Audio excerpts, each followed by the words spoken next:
Olá, e o Motoshow está no ar. Vamos às matérias de hoje. Está no ar o Motoshow, o seu programa de automotivos da TV Guarapari. E no programa de hoje... Quem nunca derrubou algum líquido ou comida nos bancos do carro? Mas e aí, como limpar? Veja agora algumas dicas para manter os bancos de tecido do seu carro sempre limpinhos.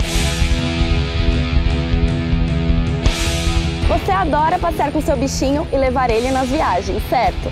Mas não sabe a maneira certa de transportá-lo para que ele não se machuque em caso de acidente. No Centro de Reparação Automotiva Três Irmãos em Guarapari, vamos falar hoje sobre suspensão. Você sabe o que é suspensão? E muito mais, agora no Motoshow.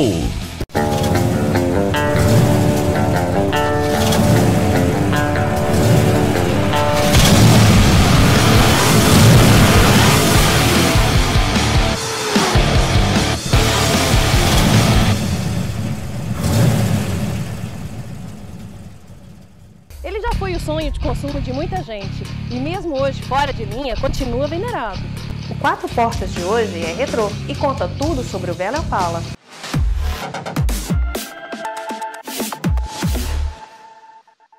O Opala se originou do Opel Rekord alemão de 1966, mas com mecânica diferente. O europeu tinha motores de 1,5 a 2,2 litros, este com 6 cilindros. Para criar expectativa por seu primeiro automóvel brasileiro, a GM fez propagandas com a atriz Tônia Carreiro, o cantor Jair Rodrigues e o jogador de futebol Rivelino.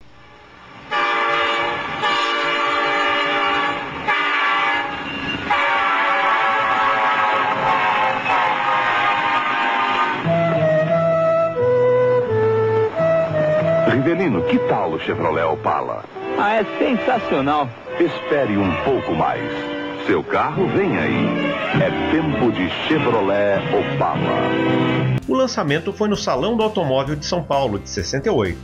O nome Opala vinha de uma pedra preciosa, mas se dizia que era a contração de Opel, o Rekord, e Impala, modelo da GM norte-americana que lhe cedia o motor de 6 cilindros. Nos primeiros carros, o banco dianteiro era inteiriço e a alavanca de transmissão vinha na coluna de direção. O primeiro Opala com bancos individuais e alavanca no assoalho, o esportivo SS, saiu em 70.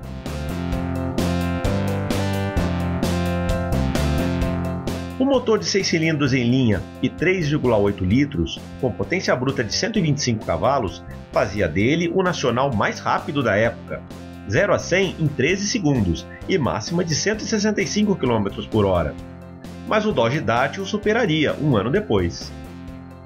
A perua Caravan era estudada desde o início, mas só saiu em 74, porque a GM se concentrou no Chevette. Ao contrário da alemã, só teve 3 portas. A transmissão automática de 88 foi a primeira em carro nacional com 4 marchas e sobremarcha, ou seja, a maior velocidade era atingida em terceira, diferente do Dodge Polara. Outra inovação foi a direção com controle eletrônico de assistência, em 91. Antes de sair de linha, em 92, o Opala ganhou a edição Collector. Era um diplomata, com chaves banhadas a ouro, certificado e fita de vídeo com a história do modelo. A GM estudou variações nos anos 70, como picape e um hatchback, que não chegaram ao mercado. No lugar deste, aparecia em 82 o Monza. O motor do Opala foi usado em carros fora de série, como os esportivos Puma GTB e Santa Matilde SM, as réplicas Fera XK e Fênix, os conversíveis Lince e La Salle e o Jeep Ingesa 4. O seu carro anda com o banco sujo? E o estofado está ficando manchado? O Motoshow de hoje te dá dicas de como deixá-los limpinhos. Quem nunca derrubou algum líquido ou comida nos bancos do carro? Mas e aí, como limpar? Veja agora algumas dicas para manter os bancos de tecido do seu carro sempre limpinhos. Quando algum líquido cair no banco, você pode passar um papel absorvente para remover o excesso e em seguida um lenço umedecido, aqueles de bebê, para evitar que fiquem manchas. Depois, em casa, é hora da limpeza pesada. Existe uma solução de limpeza caseira ideal para limpar leite, iogurte, sorvete e suco, embora o suco de uva tenha que ser limpo na hora.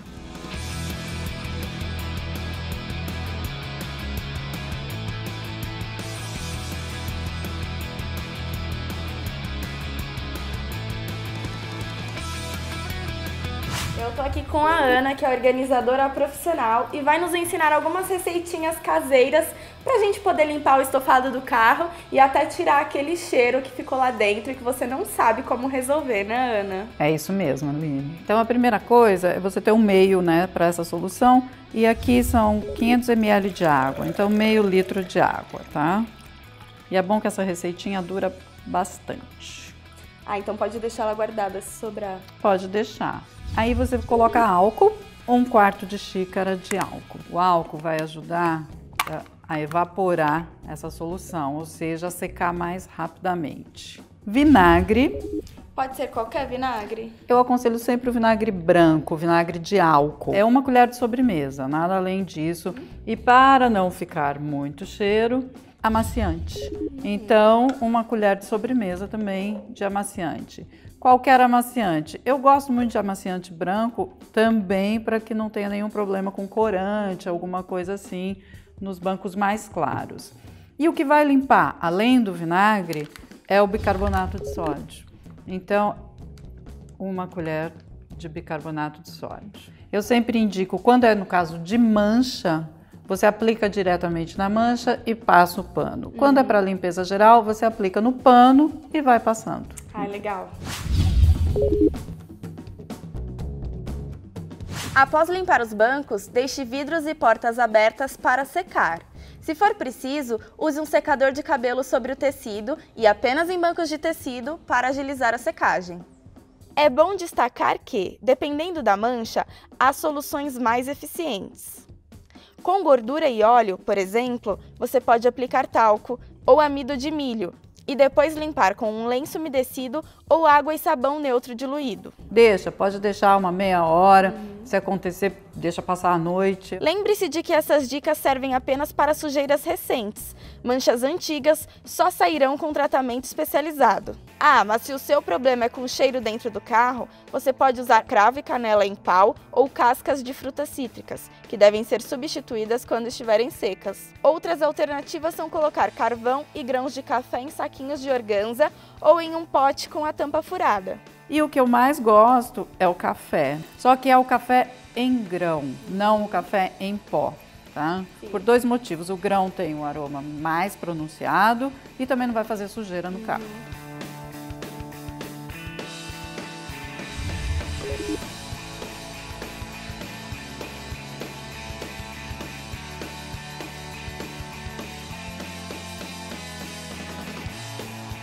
Já aconteceu de você estar pilotando uma moto no tempo limpo e de repente cai aquela chuva? Pois é, hoje nós temos dicas para você pilotar a sua moto neste tempo e com segurança.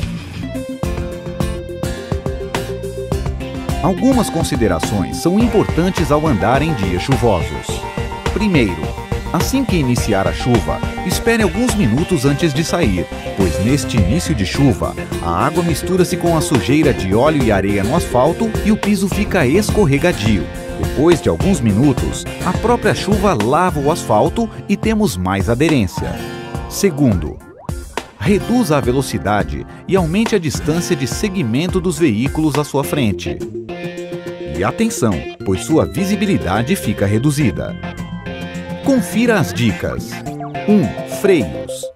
Utilize primeiro o freio traseiro, em seguida o freio dianteiro com suavidade para evitar derrapagens. 2. Derrapagem. Se a roda travar, solte o freio imediatamente e volte a frear retomando a aderência. Desacelere a motocicleta para que trabalhe o freio motor. 3. Pneus. Com pneus novos, tenha cautela nos primeiros quilômetros, devido à camada de proteção existente no composto da borracha, perdendo a aderência dos pneus ao solo. Procure andar mais devagar e fazer curva para os 2 lados com cuidado. 4. Tráfego. Cuidado ao passar ao lado de veículos em zonas encharcadas, pois além de receber um banho, o pneu do veículo jogará mais água na sua pista, aumentando a chance de uma queda. Dê preferência para o tamanho ideal para seu corpo. O equipamento deve ser confortável. Botas impermeáveis dificultam a penetração de água, proporcionando um maior conforto ao piloto. Não é recomendado levantar os pés em poças d'água, pois esta ação pode desestabilizar a motocicleta. E você, como eu, que gosta de levar o seu bichinho para passear? Pois bem, aprenda como transportá-lo de forma segura.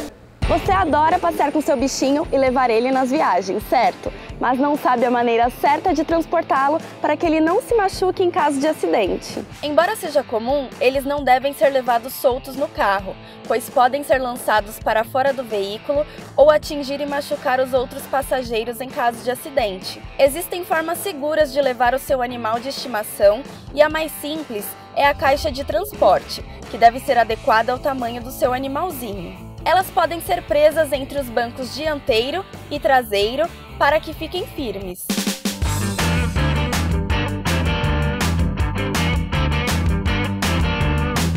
Outra solução são os cintos de segurança próprios para isso, que funcionam como uma coleira e ficam presos à fivela original do cinto do veículo. Mas diferente da coleira convencional, eles prendem as patas e o peitoral do animal, não o pescoço, o que poderia causar o seu enforcamento em uma batida.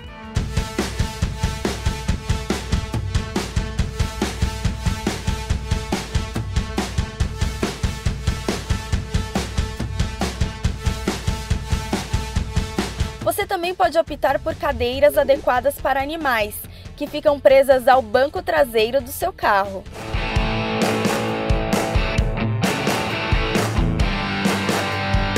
Em viagens, lembre-se sempre de fazer paradas regulares para que seu animal descanse, beba água e faça as necessidades.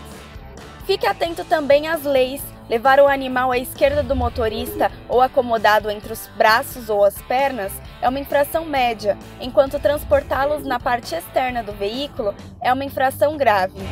Hoje, no Centro de Reparação Automotiva Três Irmãos, vamos aprender um pouco sobre o funcionamento da suspensão.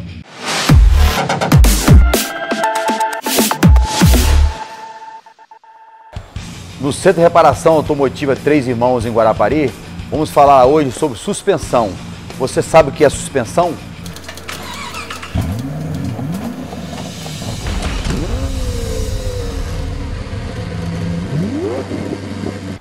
Suspensão é um conjunto de peças para fornecer segurança, estabilidade e conforto.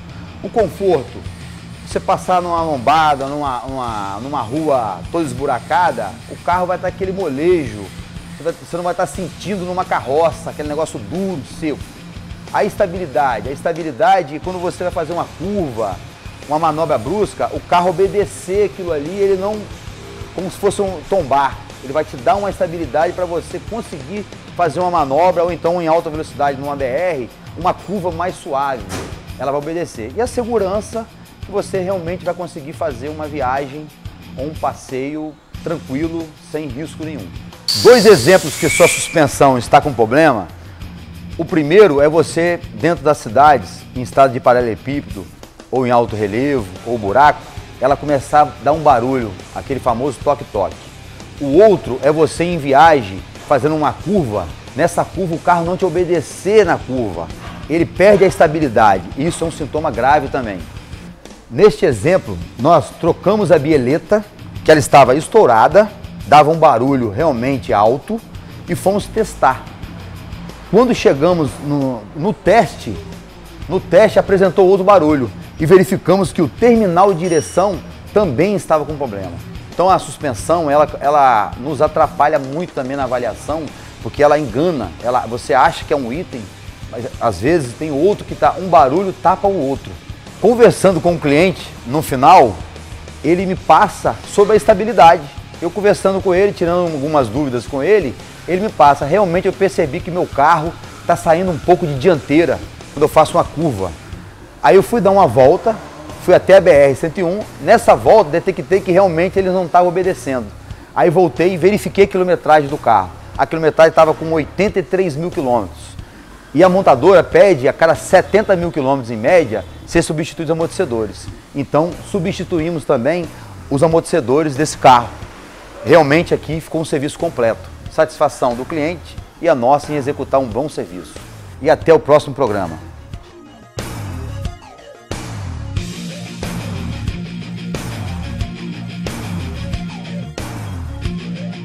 E por hoje é só.